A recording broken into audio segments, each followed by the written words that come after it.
Assalamualaikum everyone. Gayas, can you confirm me if I'm audible and visible? Yes, you are both audible and visible. Perfect. So I guess we should be starting now. Assalamualaikum everyone. I hope you all are doing well. And today we'll be having the third session of our plan of series of training sessions that we plan to have with selected tutors. We have repeated it multiple times now. This is a sample of tutors that we had collected from a wide range of a huge list of tutor base that we have. And we what we wanted to do was we have already identified what are the main areas that need to be covered. Where do we need to upskill our tutors in order to make themselves equally compatible for international audiences. Now, thank you so much all for joining this session. Today, we'll be talking about enhancing teaching skills and planning skills. Teaching skills covers how do you present yourself better in front of students and better in front of parents, and how do you make sure that the subject that you are covering is actually understandable and more understandable for the students and for your audiences. On the other hand, we'll be touching upon the planning skills part as well. Planning is very, very crucial, it's very essential. The planning in terms of it's good for you as well. And when you plan with the student and with the parents, it makes the overall experience much more, trackable, measurable, and, you can very well assess how well you're progressing on your planned task. So, yes, can we switch the slide? So, yeah, today's table of contents. We'll be discussing about what and why do we need to improve, as we've already told you that um, the tutor base in Pakistan, although it is very good, they're very sharp academically, they're very strong. But when it comes to competition in the international arena, there are, huge lackings. There are huge lacking in terms of how their tutors are presenting themselves, in terms of what tools they are making use of while teaching to students. International audiences के पास सिर्फ पाकिस्तान की कोई limitation नहीं है और Pakistani students के पास भी कोई लिमिटेशन नहीं है कि वो पाकिस्तानी ट्यूटर से ही पढ़े. तो वो सारे एरियाज जो हम देखते हैं कि वियतनाम के ट्यूटर्स, इंडियन ट्यूटर्स, बांग्लादेश के ट्यूटर्स, या यूके यूएस के tutors, how they are working, you are competing directly with them. And keeping that in mind, you really need to up your game and you really need to understand that in order to compete with them, we have to be at par in terms of the level of competency and in terms of the level of delivery as well. So it makes the overall, it makes it very important for us to upgrade ourselves. Now, discussing about one-on-one sessions, as you already know, ke Baleen ke main focus has always been our, primary strength has been one-on-one um, tuitions. There are a lot of pros and cons to it when you are teaching a class size of 5, 6, 8, maybe 10, 20 students. The level of engagement is quite different. The manner in which you engage with the students is quite different. The manner that the students collectively respond to your question queries is quite different, and you can understand very well कि कौन सा topic किस level पे पूरी class ने overall understand किया. लेकिन जब हम वन ऑन वन का डिस्कशन करते हैं, the shyness of a student comes into, this factor of shyness of students come into play. The factor of a student not taking interest and then teacher trying to motivate that student के किस तरीके से वो make sure करे कि आपके सामने तो student नहीं बैठा हुआ, कि वो किस तरीके से मेक श्योर करे कि स्टूडेंट जो है वो आप जो कॉन्सेप्ट समझाना चाह रहे हैं वो उतना ही enthusiastically जितना आप समझाना चाह रहे हैं वो ग्रास्प करे. वो एक इंटायरली डिफरेंट बॉल गेम हो जाता है. तो वन ऑन वन सेशंस में कौन सी ऐसी टेक्निक्स हो सकती हैं, कौन से ऐसे एलिमेंट्स हो सकते हैं जो अपने टीचिंग स्टाइल में इम्प्रूव करके आप वन ऑन वन सेशंस को अपने मोर फ्रूटफुल बनाएं. तो that is another part of it. Understanding the parents requirements. Online में और ऑफलाइन मोड में ह्यूज डिफरेंस है. Most of the tutors were teaching online with us have had prior experience of teaching, in class. In class experiences को लेके ही they sometimes tend to be more inclined towards using strategies जो कि classroom physical classrooms में use हो रही होती हैं. But entirely different एक world है online की. तो understanding the requirements of parents, कि पेरेंट्स जो है उनको किस तरीके से आपने एंगेज रखना है, पेरेंट्स की कौन कौन से कंसर्न्स हैं जो एडिशनल होते हैं compared to when they are sending their kid to the physical classroom. तो उससे कैसे डिफरेंट होता है, पेरेंट्स का ये बहुत बड़ा कंसर्न होता है कि अगर बच्चा लैपटॉप लेके बैठा है पूरा दिन तो वो पढ़ ही रहा है या नहीं पढ़ रहा, या वो क्लासरूम में टीचर के सामने बैठा है तो उसके विंडोज में कोई और टैब तो नहीं खुला हुआ, किसी और तरफ उसका फोकस तो नहीं है, so on and so fourth. Now, also, everything that we do, we have to assign certain KPIs to it. KPIs are key performance indicators, the manner in which you evaluate your own effort, the manner in which you evaluate efforts of the student, the manner in which you track yourself, your own progress for achieving the desired goal or the goal that you have set in advance. So we'll be talking about KPIs and action items as well. कि इस session के बाद हमने अपनी teaching strategies में क्या क्या चीजें चेंजेस लेके आनी है. Ayaz, can we move on to the next slide? So yeah, we've already understood and covered के objectives इस session के क्या हैं. We'll be quickly moving forward with the items of it. Elevate your teaching strategies for O and A level students. Utilize technology and AI to enhance teaching and learning. AI is something which our students are very much familiar with, and it is something right on their fingertips now. Teachers के पास इतना time नहीं होता, या teachers के पास इतना time नहीं हुआ कि हम अपने आप को उस तरह से इन्वॉल्व करें एआई की लेटेस्ट डेवलपमेंट्स में, जिस तरह स्टूडेंट्स अपने आप को ऑलरेडी इन्वॉल्व कर चुके हैं. So how do we make sure कि जो एआई का यूजेज है इन टर्म्स ऑफ टीचिंग वो किस तरीके से इम्प्रूव हो सकता है, हम उस पर भी आज डिस्कशन करेंगे. Explore ways to make lessons more interactive and engaging. As we already discussed कि online classroom and physical classroom के entirely different setup होता है, entirely different manner of engagement होता है. तो how do we make sure कि हमारी online classes जो है वो इंटरेक्टिव भी हो, जिसमें स्टूडेंट्स भी हमें रिस्पॉन्ड कर रहा हो उसी इंथुजियाज्म के साथ जिस तरह से फिजिकल क्लासरूम में हम असेस कर सकते हैं, और हम उसकी पल्स भी मेजर कर पा रहे हो कि स्टूडेंट जो है वो वाकई समझ भी रहा है या फिर वो सिर्फ यस टीचर करके आगे बढ़ रहा है कि हाँ मुझे समझ में आ गया. Strengthen parent teacher communication on student progress, ये बहुत इंपॉर्टेंट उस टाइम पे बन जाती है कि जब हम ये देखते हैं कि मेनी टाइम्स पूरा साल जो है हम पेरेंट्स से पूछते हैं how is the progress going with the teacher, they say yes बहुत अच्छा चल रहा है. टीचर से पूछते हैं कि स्टूडेंट की प्रोग्रेस कैसे चल रही है, टीचर लेट अस नो कि हाँ ये बहुत अच्छा चल रहा, there is nothing to worry about. Student से पूछते हैं how your classes are going on, तो दे लेट अस नो कि हाँ बहुत अच्छा चल रहा.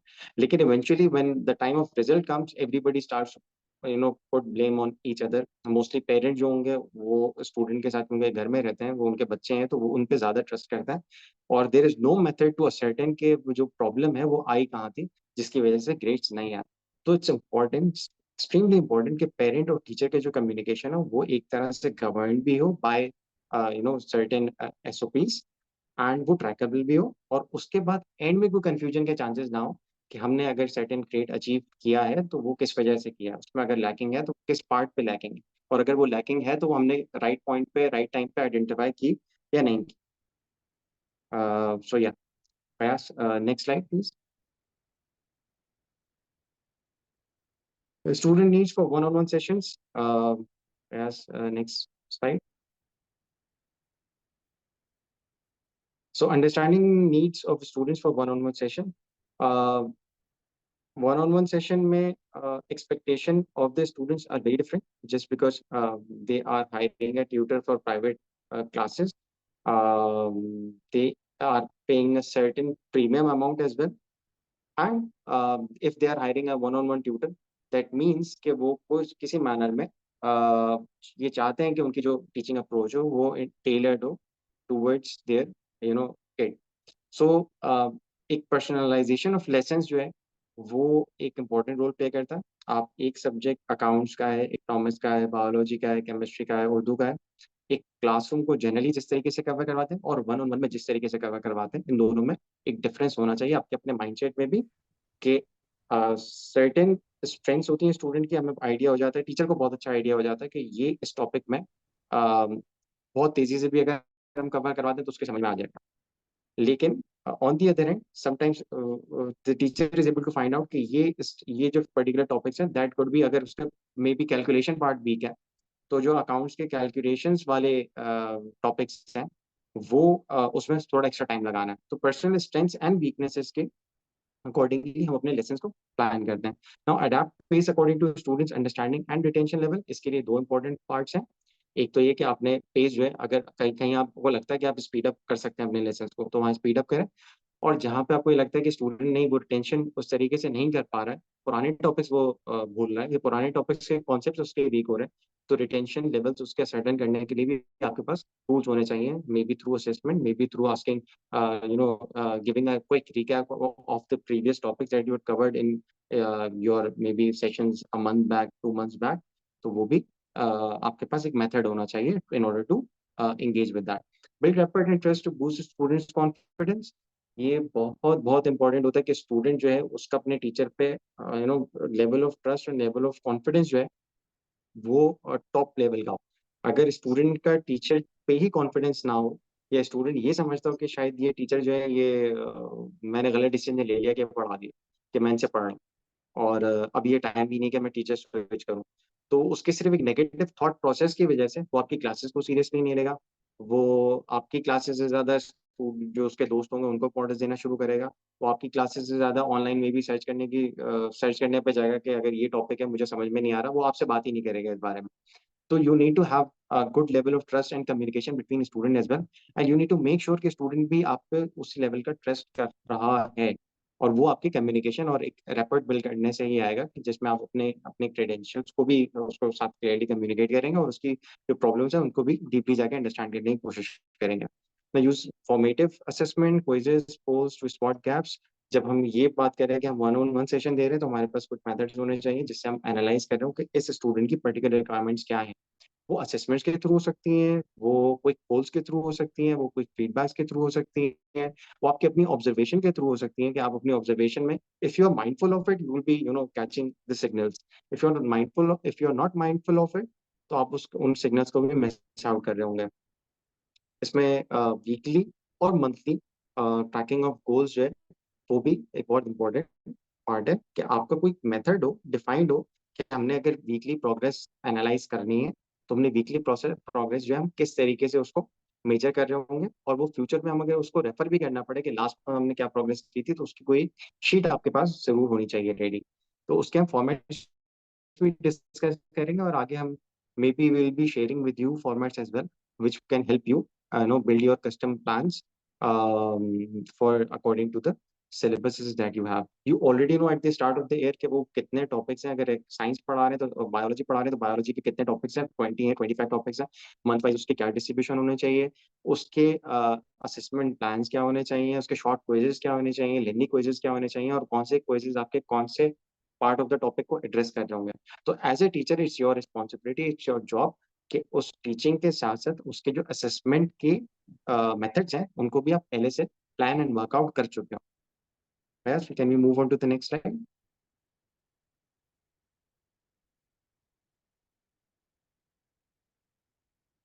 So yes, now using digital tools for lessons.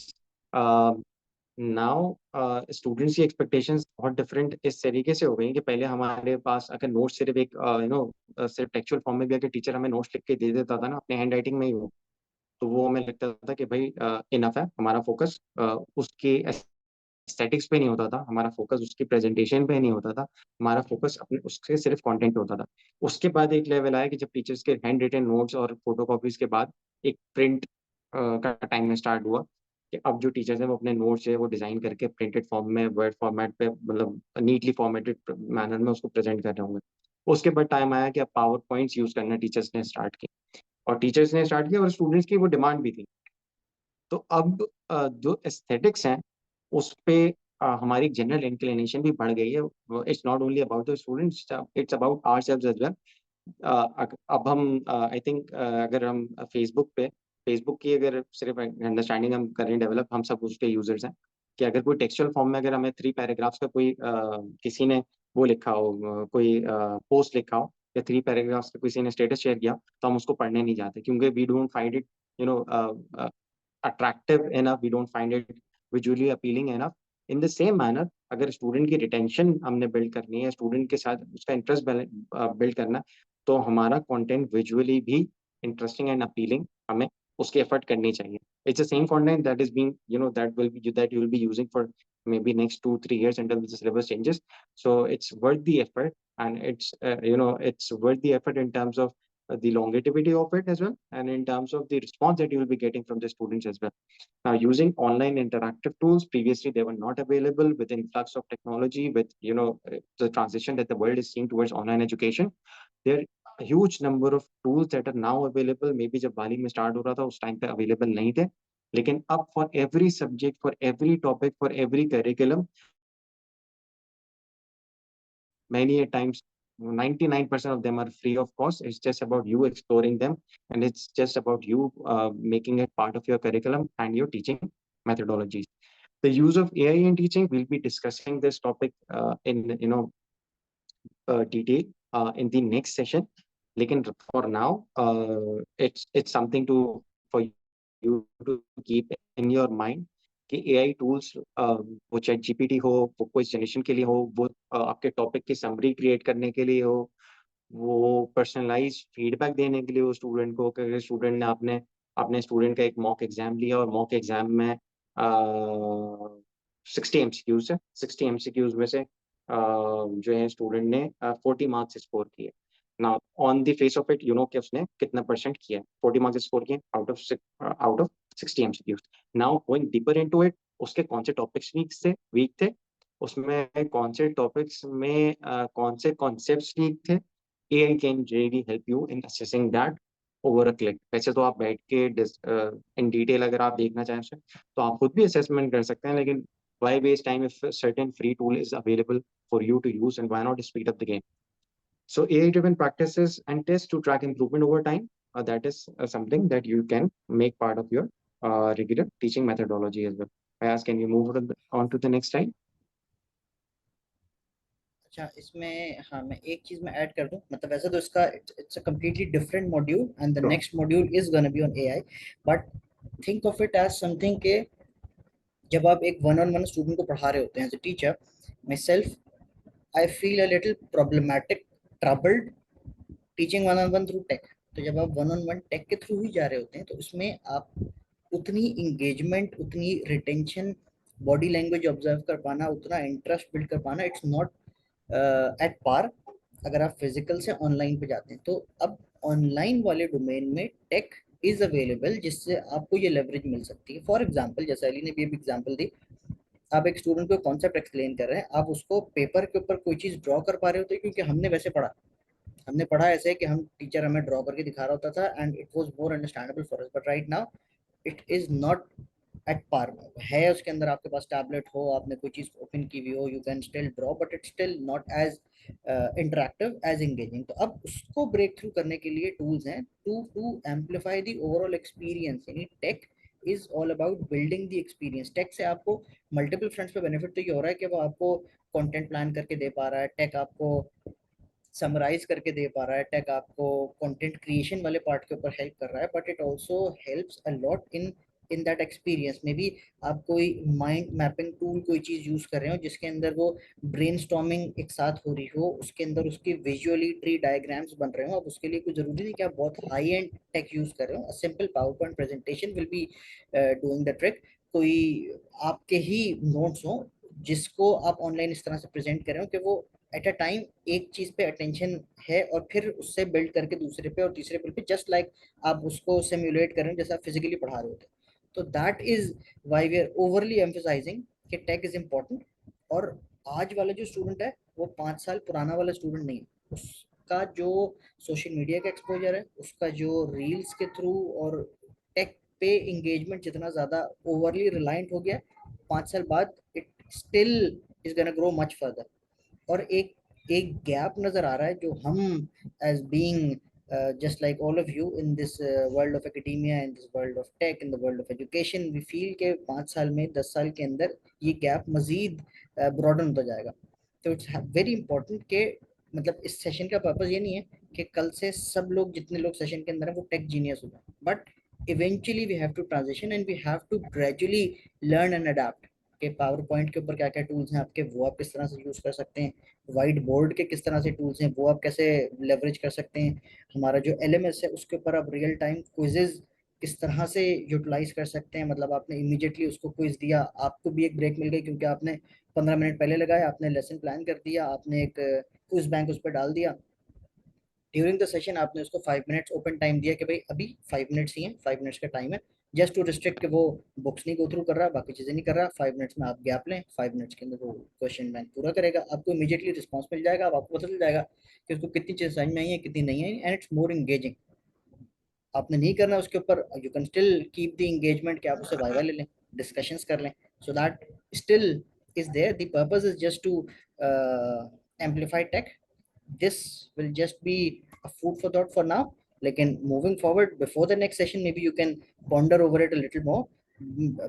Ali, आप continue कर लो, ये बस एक quote है, Yeah.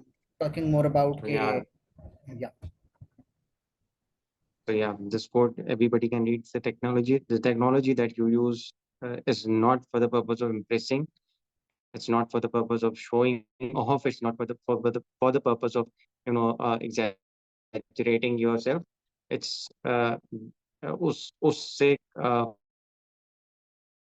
purpose serve नहीं होता. What makes it useful is the experience that you're trying to create through it, the efficiencies that you're trying to bring through it, the results that you try to get through it.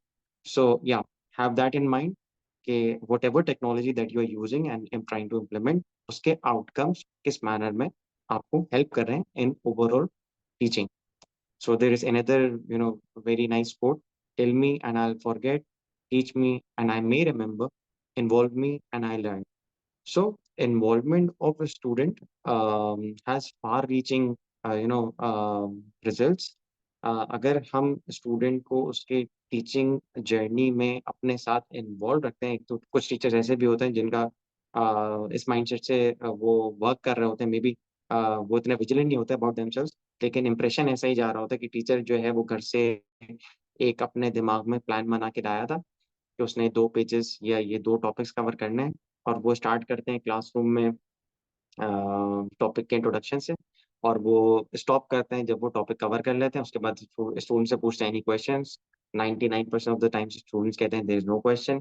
Teacher ये समझता है कि हाँ topic वो deliver हो गया। Students ये सोचते हैं कि अगर हमने इनसे अब सवाल किया तो हाँ अगले 15 मिनट और स्ट्रेच हो जाएंगे, और ऑनलाइन क्लास में तो ये और ज़्यादा होता है कि वो 15 मिनट 20 मिनट टीचर और ले लेगा, और फिर ये ना ना किसी का इंटरेस्ट रहा, ना उस पूरे 1 आवर की एक्टिविटी का, उस एंगेजमेंट का कोई यूजफुलनेस नहीं।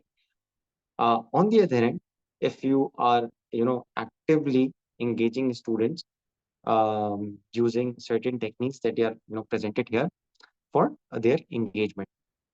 एक कॉन्सेप्ट है फ्लिप्ड क्लासरूम्स का, बल्कि हम पॉइंट बाय पॉइंट चलते हैं। क्वेश्चन एंड प्रॉब्लम सॉल्विंग, ये आपका part of the teaching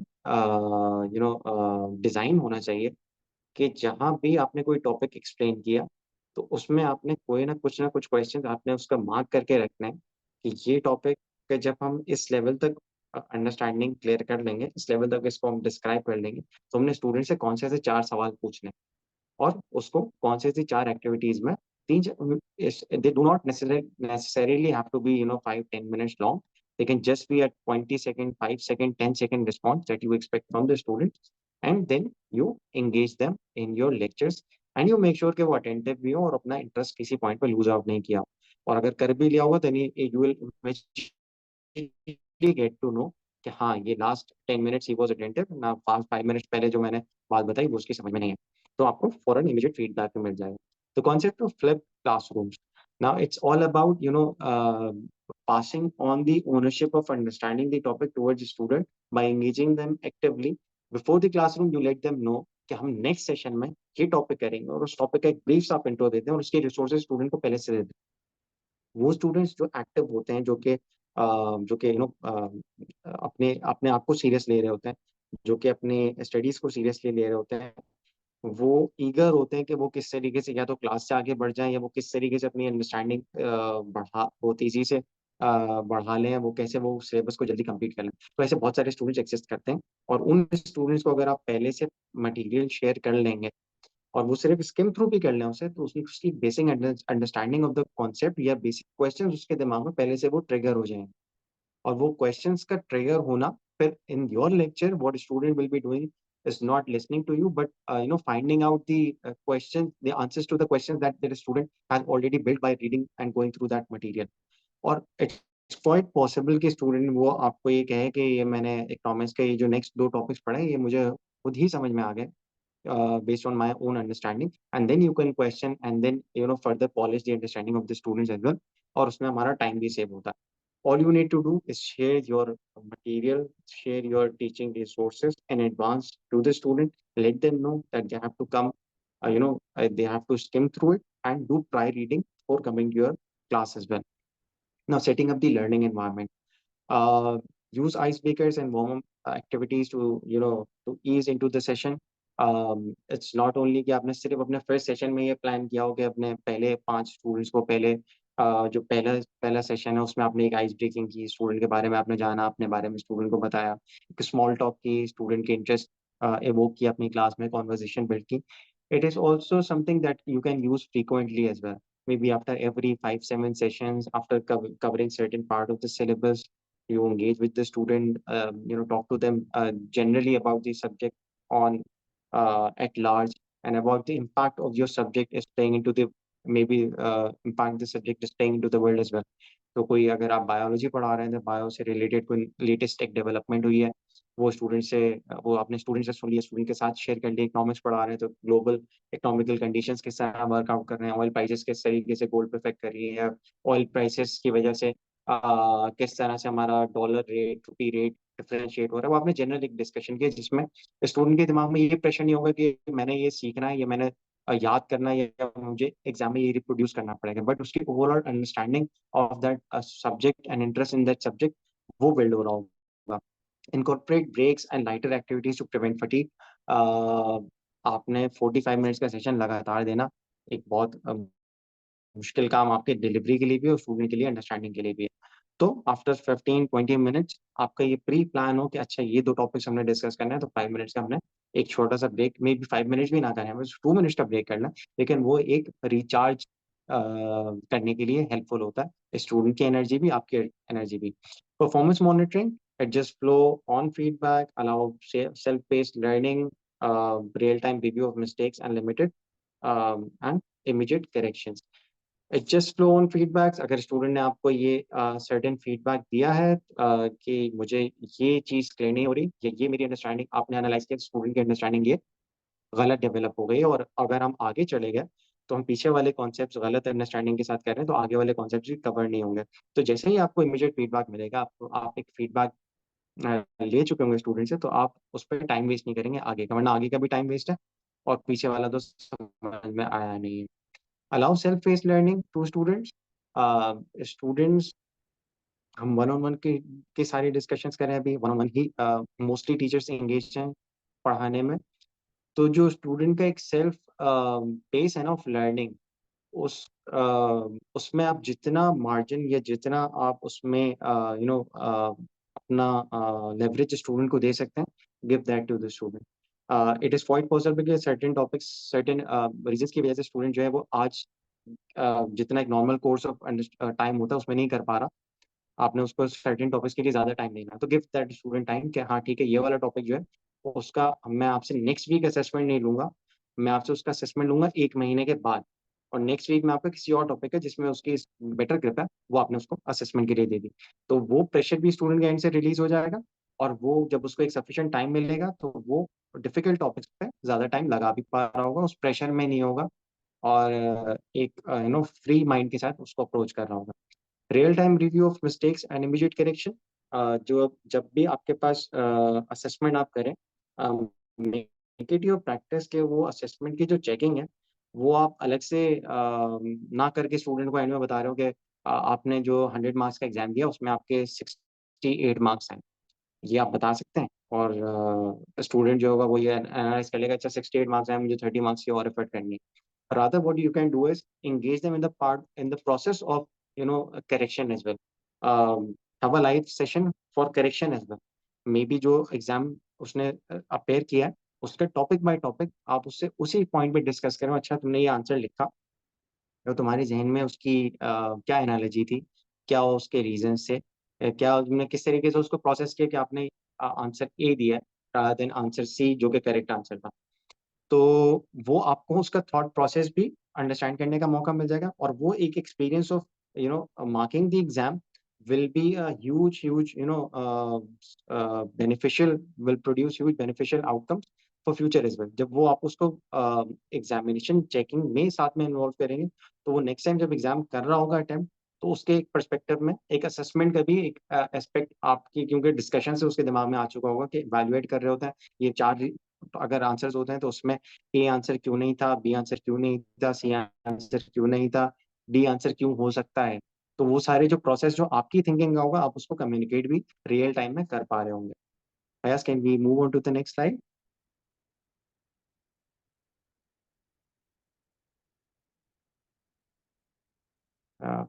So from here, Ayaz will be taking forward.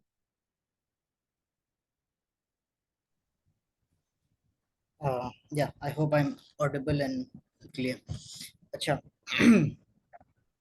In with this training, the intent is that we're not undermining anyone's teaching skills. We are not reevaluating. We are not saying that you need to improve. We are just saying that overall things need to improve. We know you guys are brilliant teachers and you are doing a perfect job, or and it shows, the number shows कि जो student है उसकी retention and it's continuing, so कुछ तो सही हो रहा है and we are sorted with that. But moving forward, we need to improve the overall dynamics, we need to improve structures, we need to identify ourselves what are the weak areas and how we can go about and improve it actually. तो इसका purpose इस तरह से नहीं लीजिएगा कि कोई ऐसी चीज है, कोई ट्रेनिंग हो रही है जिसके बाद कोई मेजर इम्प्रूवमेंट हमें करनी है या हमें कोई बिहेवियरल चेंज लेके आना है, इट्स नॉट दैट। हाँ, कुछ ऐसी एरियाज हैं जिसके अंदर कुछ लोग बहुत अच्छा फोकस करें, वो बाकी एरियाज पे नहीं फोकस करें। तो इन जनरल हम सारे एरियाज को डिस्कस करें so that we can evaluate ourselves and improve. इस पूरी डिसीजन मेकिंग के अंदर, इस पूरी ट्यूशन सपोर्ट के अंदर जो की डिसीजन मेकर होता है वो पेरेंट्स है। Parents are the one who actually make the payment. Parents are the one who make a rational decision for their children, and parents are the one who are actually most concerned. तो हमें हमने हमेशा से parents को लूपन रखा है, आगे भी रखेंगे। अब ये कुछ एरियाज हैं जिसमें हम कम्युनिकेशन इंप्रूव कर सकते हैं। वन, जो मंथली रिपोर्टिंग स्ट्रक्चर है, अभी तो है कि पेरेंट्स टीचर एक मीटिंग स्केड्यूल होती है और अक्सर बात हो जाती है, कभी कभार it doesn't happen and once it doesn't happen we send them a text and things go through and everything is sorted. Now we need to redefine it a little but इसके अंदर इस तरह कि अब पेरेंट के साथ ideal तो है कि मंथली मीटिंग्स ही स्केड्यूल हों, लेकिन उन सेशंस के अंदर एक डिटेल्ड उनको ब्रेक डाउन मिल जाए, उनको इस तरह से ब्रेक डाउन मिल जाए कि भाई मैंने for example just just putting it out there, maths की ट्यूशन ली, ओमान में एक स्टूडेंट है और वो ट्यूशन कंटिन्यू होगी फॉर द नेक्स्ट 6 मंथ्स, और 6 मंथ्स के बाद उसके एग्जाम्स हैं, बी इट ओ लेवल्स के एग्जाम्स हैं या बी इट ग्रेड 9th के एग्जाम्स हैं, जो भी, बट यू ऑलरेडी नो कि वो क्या करिकुलम फॉलो हो रहा है, बुक्स कौन सी हैं, स्कूल के जो मिड टर्म और फाइनल टर्म स्केड्यूलिंग है वो टीचर के पास है, 6 महीने का टाइम है, so the teacher can pre plan. अब इसमें आप ये एग्जैक्टली डिफाइन कर सकते हैं कि 12 टॉपिक्स हैं, 6 महीने की ट्यूशन है, हर महीने we need to cover 2 topics ideally, depending, topic ऐसा हो सकता है कि किसी महीने 3 करें, किसी महीने 2 करें, या शुरू में you need to work on the basics, whatever the case में बी। 2 क्लासेस के बाद the teacher has a fair understanding कि what exactly is it that needs to be done. अब जो मंथली सेशन हो उसके अंदर करिकुलम कितना था, कितना कवर हो गया, और उसकी असेसमेंट्स हुई, तो उसमें मतलब क्वालिटी, मतलब बोथ क्वांटिटी एंड क्वालिटी। तो अगर 6 टॉपिक्स कवर हो गए 3 मंथ्स डाउन द लेन, उन 6 टॉपिक्स की असेसमेंट्स हुई थी और उसमें ये स्कोर था। अब ये आपके पास एक रिपोर्टिंग स्ट्रक्चर निकला है। अब पेरेंट को जब ये जा रहा है तो आपने क्या किया, आपने सिर्फ पेरेंट को इन्फॉर्मेटरी एंड पे नहीं रखा, now the parent is involve, now what we have done is we have developed a relationship. अब पेरेंट को पता है कि भाई मैथ्स के अंदर 6 टॉपिक्स हैं और उसके अंदर उसको क्वाड्रेटिक इक्वेशन आ गई, उसके अंदर उसको ट्रिग्नोमेट्री आ गई, उसके अंदर उसको फंक्शंस नहीं समझ में आ रहा, या कोई भी एक टॉपिक मैथ्स का नहीं समझ में आ रहा है, and we need to work on it. अब पेरेंट को पहले से पता है कि भाई अब इसका मिड टर्म आ रहा है, एक टॉपिक इसका वीक है, ना तो पेरेंट इज कंसर्न, तो सिर्फ उसको कंसर्निंग पॉइंट तक नहीं लेके जाना, we need to close the loop and we need to define कि अब इसकी कोई एक्स्ट्रा असेसमेंट होगी, कोई एक्स्ट्रा हमें क्लास लेने की ज़रूरत है टू फिगर आउट कि इस टॉपिक में इसको क्यों, मतलब we are discussing both the strengths and the weaknesses and this is a weakness. तो now the parents need to hear it from us के एक्शन प्लान क्या है, इसको कैसे रिजॉल्व करें। अब ये जो एक कॉम्प्रिहेंसिव रिपोर्ट जाएगी मल्टीपल प्रिंटिंग वाले नाम होते, ये कह रहे हैं ना बच्चों की मेल की प्रिंटिंग क्या कराओ, बस कलर के हाउस पे बच्चों की शर्ट बस उनको 1 महीना पहले। sorry about that. And I completely lost him. But now the parent needs to understand कि हमें कैसे improve करना है, and he needs to hear out from the teacher. अक्सर औकात ये होता है कि वालीम से हमारे एंड से टीम या टीचर रिक्वेस्ट करता है पेरेंट को कि we need to sit together, we need to have a monthly PTM, we need to discuss, और वो 10 मिनट 15 मिनट हार्डली कॉल होती है. सम केसेस के अंदर वो 30 मिनट तक भी चली जाती है, but that's very rare unless the parent is overly concerned. That is also not a good thing. We need to trust the teacher. अब पेरेंट के पास जब एक मंथली रिपोर्ट जा रही है, पेरेंट को नजर आ रहा है कि भाई 2 महीने से प्रोग्रेस अच्छी चल रही है, और अब अचानक से एक टॉपिक है जिसमें दैट्स नॉट इम्प्रूविंग, उसके असेसमेंट्स अच्छी नहीं थी. Parent will also figure out, अच्छा हाँ इस टाइम के ऊपर हम तो वेकेशंस पे चले गए थे, या हम ट्रैवल कर रहे थे, या हमने स्कूल बीमार था, स्कूल नहीं अटेंड किया, क्लासेस मिस हुई, whatever the case may be. Now the parent has more clarity and more transparency. बजाय इसके क्या simple thought, everything is fine, all classes were delivered. So this is a tool which will help improve communication with the parent, with our team, with the teacher. वो जो tri party conflicts है, it needs to improve. Actionable insight discuss होंगे, parents 4 चीजें बताएंगे, parents को आप accountable कर सकते हैं कि होमवर्क नहीं करके आ रहा, he needs to work on that habit. अब होमवर्क कराना करा पाना आपका काम नहीं, असाइन करना, उसको एम्पावर करना, इतना केपेबल कर पाना कि वो होमवर्क कर ले, that's your job as a teacher. Homework लाजमी बैठ के करना और टाइम मैनेज कर पाना, दैट्स नॉट योर जॉब.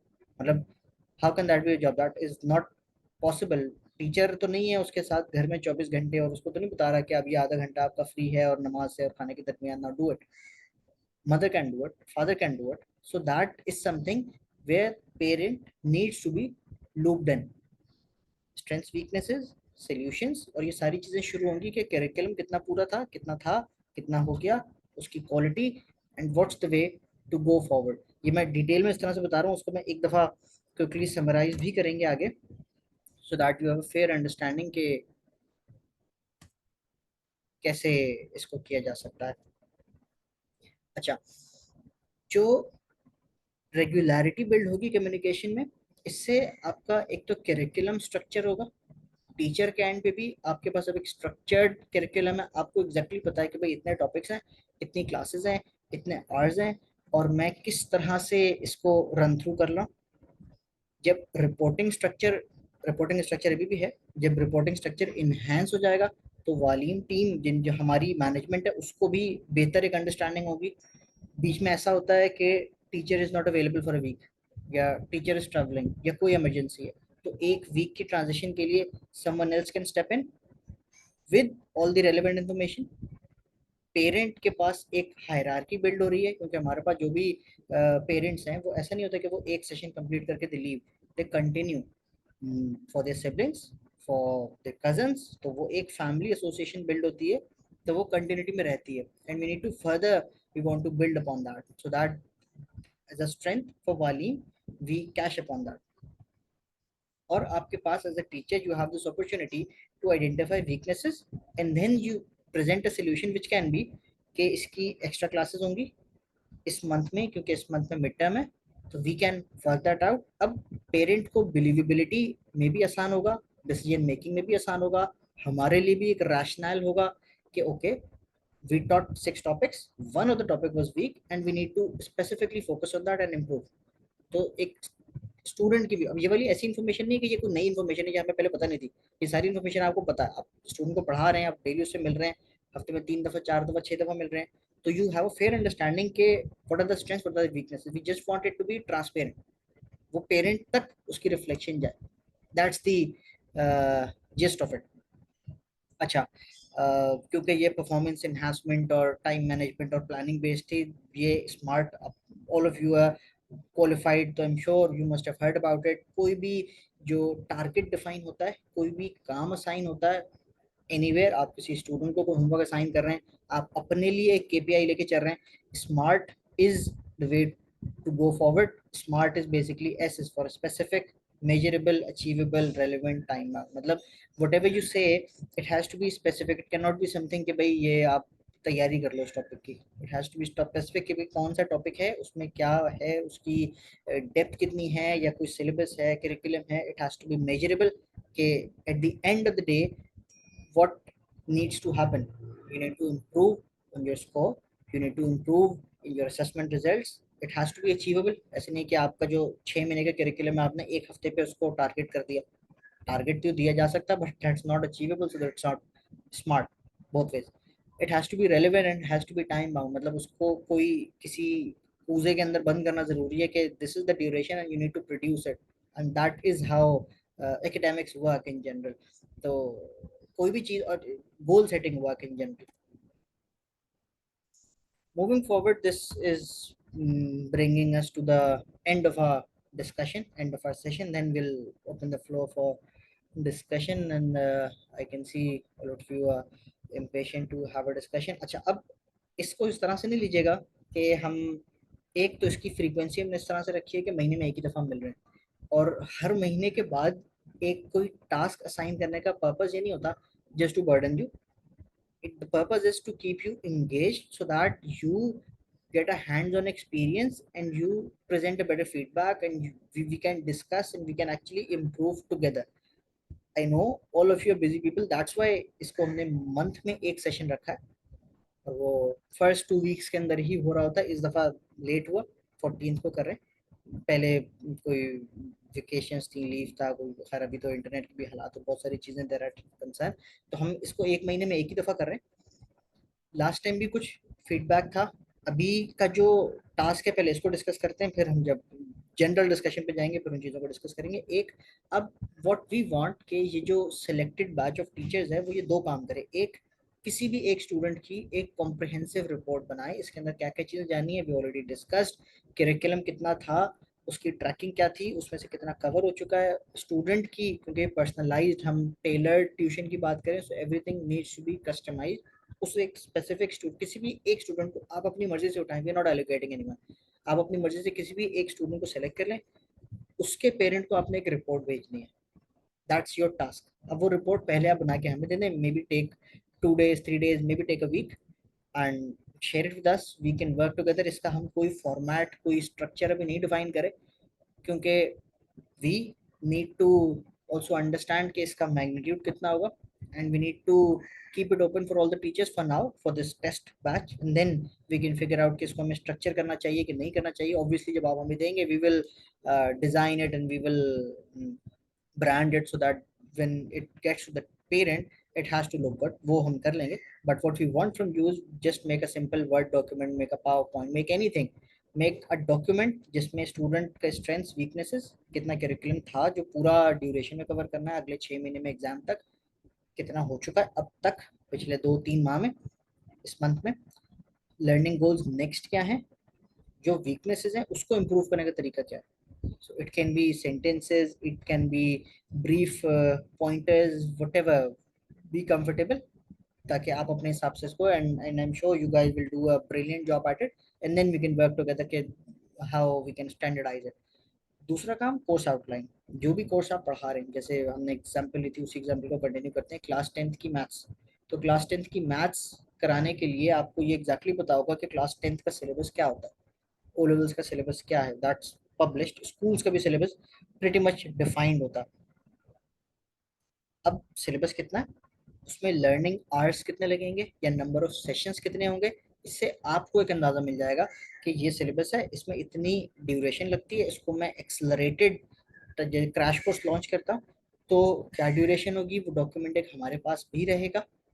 जब भी आपके साथ हम डिस्कस किया करेंगे हम उसी को एक बेसलाइन लेके चलेंगे. अभी किसी भी अपने एक सब्जेक्ट का आपने बनाना है, इट्स नॉट के सब चीज़ों को बनाएं, किसी भी एक सब्जेक्ट को उठाएं, किसी भी एक ग्रेड को डिफाइन करें. आइडियली इसको ओ लेवल्स पर ही रख लें बिकॉज इट्स स्टैंडर्डाइजेबल, सिलेबस डिफाइंड होता, और उसमें कितने आवर्स चाहिए होंगे, और दैट्स इट फॉर नाउ.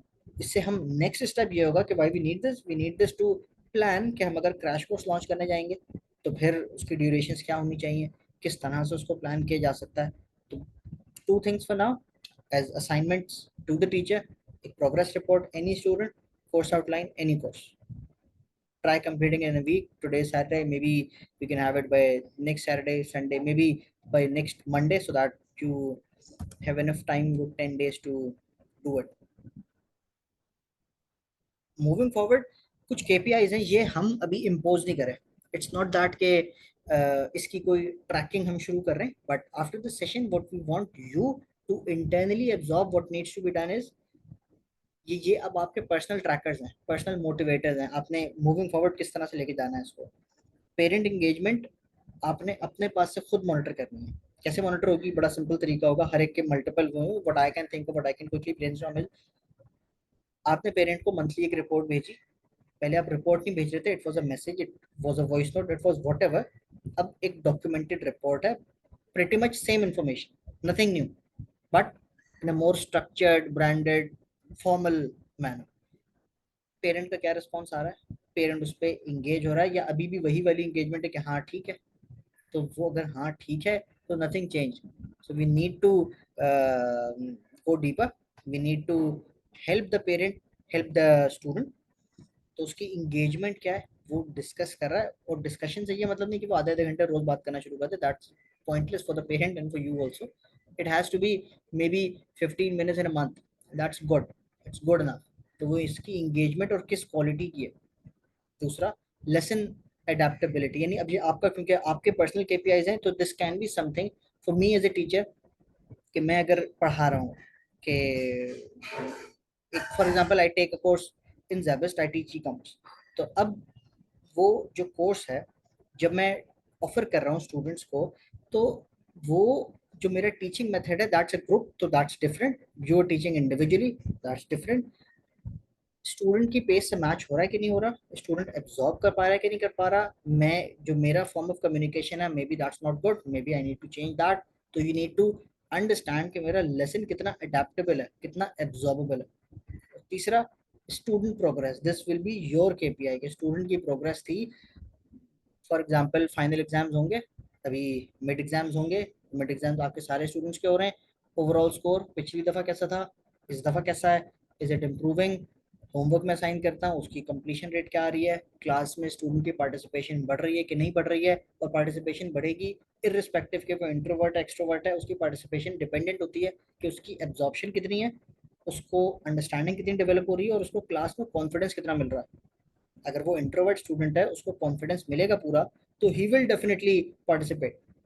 तो these can be 3 KPIs which a teacher can individually track. हम उसको नहीं ट्रैक करें क्योंकि एक हमारे पास कोई मैकेनिज्म नहीं है. दूसरा, we trust in you, full faith in you that you are doing a very good job, but these can be 3 areas, 3 core areas. There can be many others, हम इसमें list down कर सकते थे, but these 3 can be something as a food for thought for you for now. होगा क्या इससे? Satisfaction, retention और consistency आएगी आपकी अपनी परफॉर्मेंस के अंदर, स्टूडेंट्स की सेटिस्फैक्शन में और रिटेंशन. एंड रिटेंशन मींस कि वही स्टूडेंट कितने मंथ्स तक आपके पास कंटिन्यू कर रहा है और वो कितने लोगों को रेफर कर रहा है. तो वो सेटिस्फैक्शन और रिटेंशन बोथ को हैंड इन हैंड, और कंसिस्टेंसी आपकी अपनी परफॉर्मेंस में होगी इस तरह से कि हाँ. I know someone wants to speak. Just give me a minute and we're just closing it up and then we will have a discussion. Consistency इस तरह से कि आपने जो पढ़ाया स्टूडेंट्स का कितना, यहाँ पे मैंने कपड़े पीछे थे मालूम, वो धोने वाले थे. इधर आओ ना. सॉरी बहुत देर, क्या रिजल्ट आ रहा था पहले, अब क्या रिजल्ट आ रहा है, लास्ट ईयर क्या रिजल्ट था, इस दफा क्या रिजल्ट है. Am I teaching it consistently, am I improving, because you need to improve gradually. If you are not improving, you are not growing. So that can be a personal target for all of you. And yes, this brings us to the end of our discussion.